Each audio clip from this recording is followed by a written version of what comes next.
सुप्रभात। मैं जगेंद्र राणा। आज हम जिस आध्यात्मिक विषय पर चर्चा कर रहे हैं वह है प्रणव उपासना। प्रणव उपासना। देखिए, दर्शन व हुजूरी के लिए जितनी भी क्रियाएं प्रचलित हैं उनमें प्रणव उपासना की क्रिया सबसे सरल और शीघ्र फलदायिनी है। इसके द्वारा बहुत जल्दी उस असली स्वरूप का साक्षात्कार हो जाता है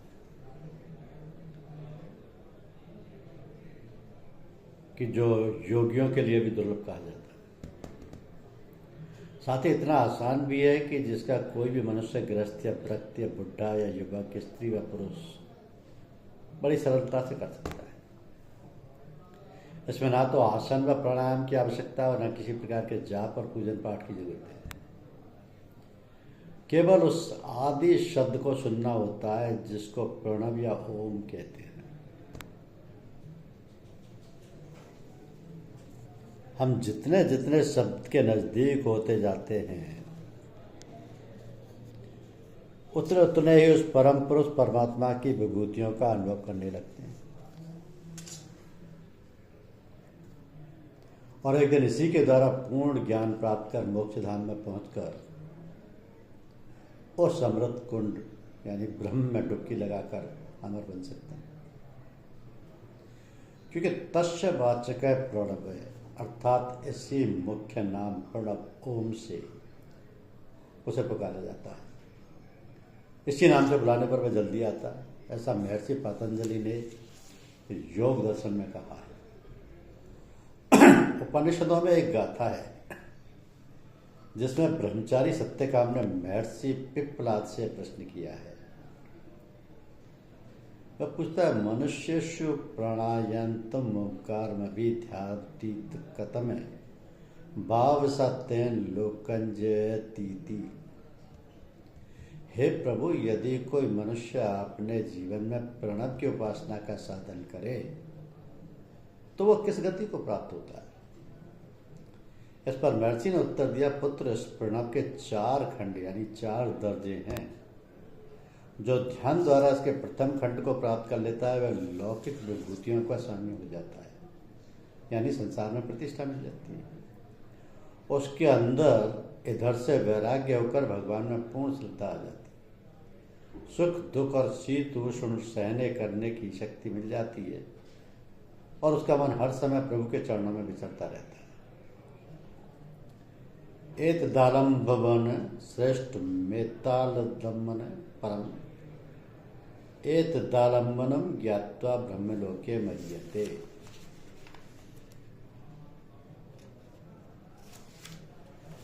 जितने भी रास्ते हैं उनमें से प्रणव का सहारा लेना सबसे उच्च और श्रेष्ठ है। जिसने जानकर इसे पकड़ लिया वो सहज ही ब्रह्मलोक में जा पहुंचता है। पिपला जी कहते हैं कि इसको सिद्ध हो जाने पर मनुष्य पर और अपर अर्थात इस लोक और परलोक में से जिस वस्तु की इच्छा करे वही उसे मिलती है। इसके अवलंबन से मनुष्य जन्म के 4 फल धर्म, अर्थ, काम और मोक्ष मिल सकते हैं। यह तो रही इस स्थूल जगत की बात। अब आगे द्वितीय चरण में हाल सुनो कि सोन्तरिक्षम यजुर्भिम उन्नीयते सोमलोकम स सोमलोके विभूतिम अनुन्य पुनरावर्तते।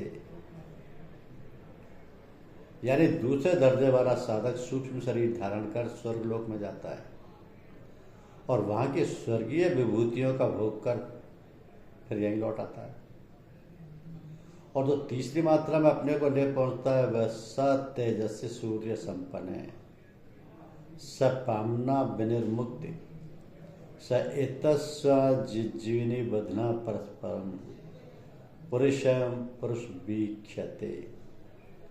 यानी ब्रह्मलोक में प्रविष्ट और सूर्य के समान तेजस्वी हो जाता है उसके सारे पाप भस्म हो जाते हैं और वह इन सारे ही प्राणियों से परे रहने वाले सब में व्यापक पुरुष परमात्मा के साक्षात दर्शन करता है। तो महर्षि पिपलाद बोले, हे सत्यकाम, प्रणव की क्रिया के 3 भेद होते हैं, बाह्य, माध्यम और आभ्यंतर। तो ओम का मुख से, कंठ से या मन से जाप करना बाह्य साधन है। इसमें साधक कर्तापन का अभिमान रखता है, इसलिए इसका नाम कर्म है। दूसरा माध्यम वो है जिसमें प्रवण को ध्येय बना के ध्यान किया जाता है। प्रणव को ध्येय बना के ध्यान किया जाता है। ध्यान करते करते ध्येय से समाहित होता है,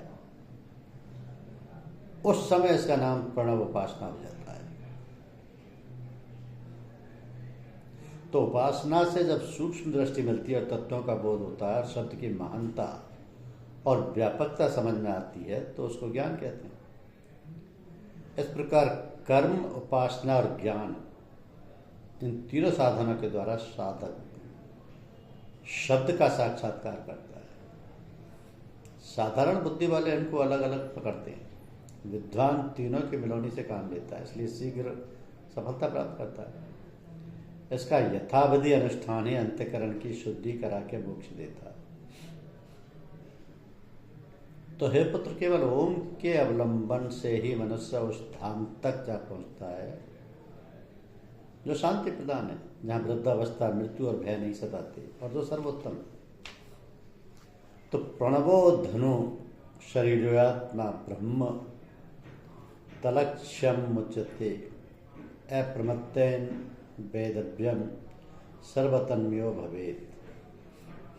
इसलिए जिज्ञासु को उचित है कि प्रणव रूपी धनुष लेकर ब्रह्म को लक्ष्य बना के एकाग्र चित्त से प्रमाद रहित होकर उससे वेदन करे और अपने आप को ब्रह्म की वृत्ति में ऐसा तन्मय करे कि कोई दूसरी वस्तु ही दृष्टिगोचर ना हो। यह आवागमन से छूटने का सबसे बढ़िया उपाय है। संसार में शब्द ही प्रधान है, शब्द से ही जगत की उत्पत्ति होती है। यह जगत के कण कण में व्याप्त हो उसे चलाता है। यही एक शब्द आगे चल के वैखरी भाषा में अनेक रूपों वाला बन जाता है। शास्त्रों ने कहीं कहीं तो इसकी इतनी महानता वर्णन की है कि इसी को साक्षात ब्रह्म कह डाला है। जैसा कि उपनिषद कहती है, ओमिति ब्रह्म ओमिति दम सर्वम इत्यादि। यहाँ तक शास्त्रों के आधार पर प्रणव उपासना की उचितता आपको दिखाई। अब प्रणव किसको कहते हैं, इस पर विचार की कि प्रणव के अर्थ है प्राण देने वाली वस्तु अथवा जीवनदाता पदार्थ। रचना से पूर्व यह जगत छिन्न भिन्न था। इसके परमाणु बिखर के आकाश में भरे हुए थे, अंधकार छाया हुआ था, प्राणी अचेत दशा में सो रहे थे, सारे कार्य बंद थे। चैतन्य ब्रह्म आनंद की निद्रा ले रहा था। यह प्रलय काल की रात्रि थी, समय बदला, आदि ब्रह्म में चेतना आई और उसके अंदर फिर से सृष्टि के बनाने का ख्याल पैदा हुआ। उसकी ये ख्याली धार अथवा कल्पना शक्ति उससे बाहर निकली और उसने उस मैटर या मादे में ठोकर दी। इसके प्रभाव से उन ठहरे हुए परमाणुओं में हरकत आई और वह सब चलायमान होकर गोलाकार घूमने लगे। घूमने से आपस में परमाणुओं ने रगड़ खाई और वह एक बड़े जोर का घनघोर शब्द करने लगे। यह पहली आवाज थी, प्रथम वस्तु थी जो चैतन्य आत्मा के पश्चात जुहूर में आई।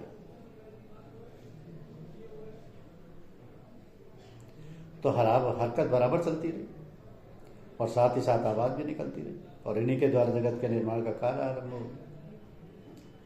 इस शब्द ने सृष्टि को प्राण व जीवन दिया, इसलिए इसका नाम प्रणव हुआ। चूंकि यह ध्वनि या गूंज सबसे प्रथम आत्मा से प्रकट हुई, इसलिए संतों ने इसका नाम ध्वन्यात्मक शब्द रखा। ऋषियों ने समाधिस्थ होकर जब इस आदि शब्दों को सुना तो उन्हें ऐसा मालूम दिया कि जैसे कोई बड़े जोर से ओ बोल रहा है।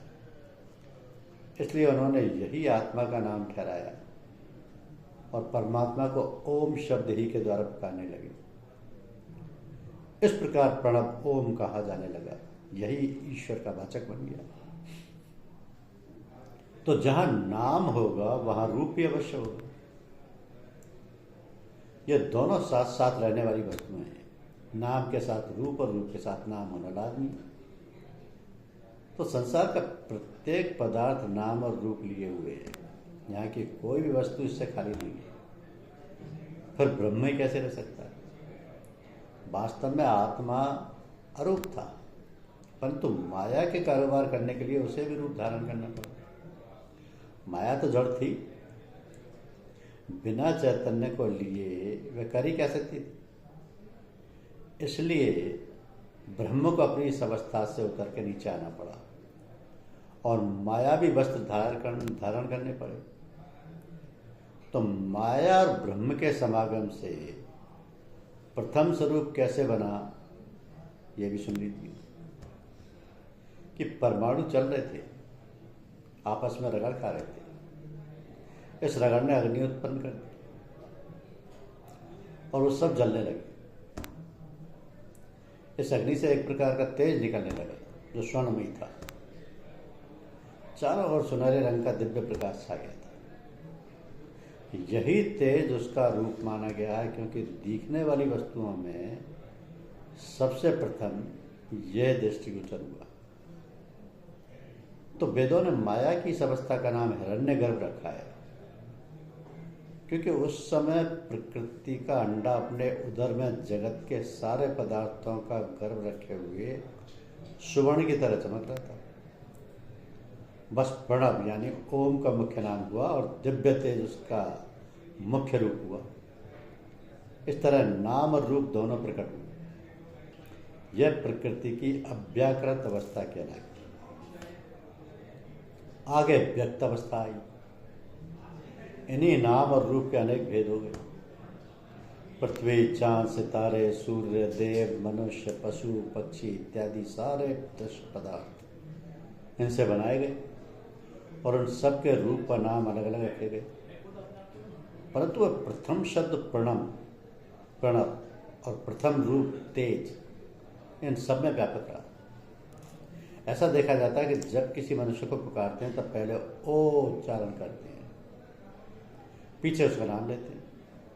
इसका कारण यही कि प्रत्येक प्राणी शरीर और आत्मा से मिलकर बनता है, इसलिए ओ उसकी आत्मा को संकेत किया जाता है।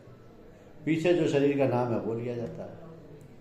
बस धुर शब्द प्रणव को आधार बनाकर चढ़ाई करना और उस शब्द को प्रत्यक्ष साक्षात कर लेना प्रणव उपासना कहलाता है।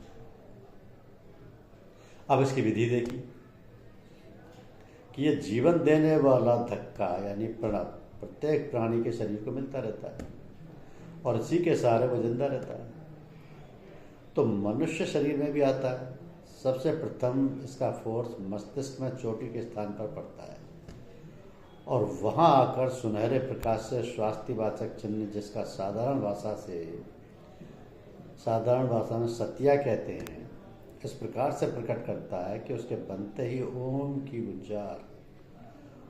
गुंजार वहां से निकलने लगती है, जो अति सूक्ष्म होती है। तो योग में निपुण मनुष्य उसे सुन सकता है। पीछे कारण, सूक्ष्म और स्थूल मंडलों की रचना करती हुई ये आवाज़ नीचे उतरती जाती है और नस नस और रोम रोम में व्यापक हो शब्द प्रकट करती है। उसका ये कार्य जीवन पर्यंत शरीर में प्रतिपल जारी रहता है, मरणोपरांत बंद हो जाता है। तो उपनिषदों ने जिस प्राणी की महिमा गाई है, जिसको ब्रह्म कहकर संबोधन किया है, वो यही मुख्य प्राण है, जिसके शरीर में प्रवेश होते ही जिंदगी मिलती है और निकलते ही जीवन समाप्त हो जाता है। तो इस प्राण को प्रत्यक्ष कर लेना और उनकी गुंजार को और रोम रोम से खुले कानों से सुन लेना प्रणव उपासना है। यहाँ तक पहुँचने वाले के लिए माया का पर्दा एकदम समाप्त हो जाता है और आगे निज रूप का दर्शन मिलता है। तो इस प्रणव ध्यान की विधि अति सरल है। कोई भी मनुष्य चाहे वह किसी अवस्था का हो, उसे बड़ी आसानी से कर सकता है।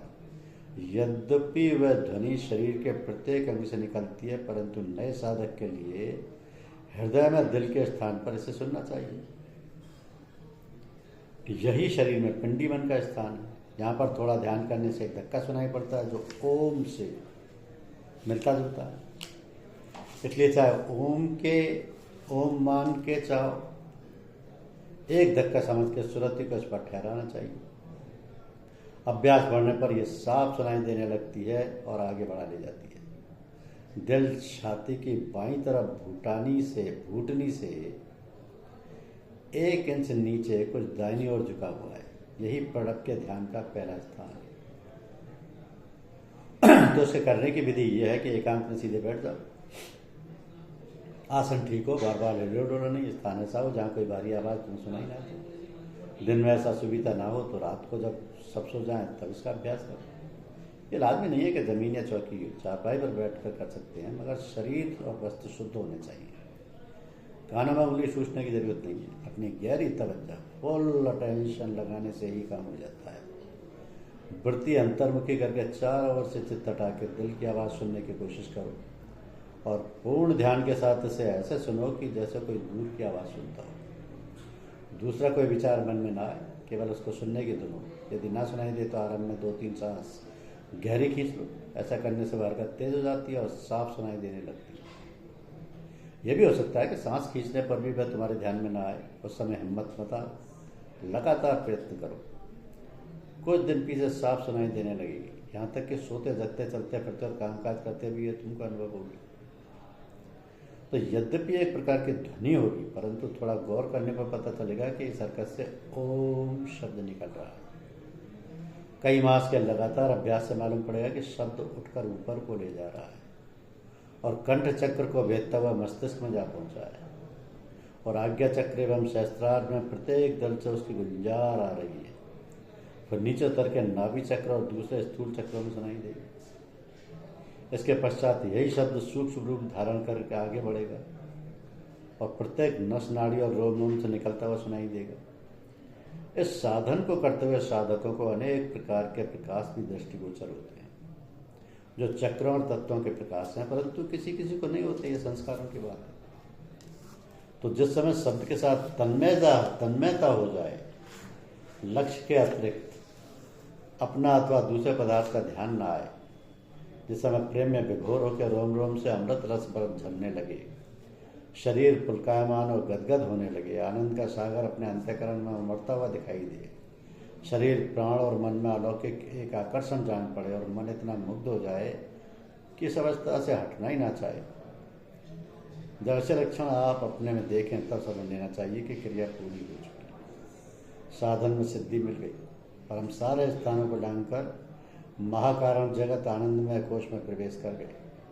आगे गुरु आशीर्वाद से आनंद और अहम का झीना पर्दा दूर कर असली भंडार में भी एक दिन पहुंच कर रहेंगे। यही प्रणव उपासना कहलाती है। धन्यवाद।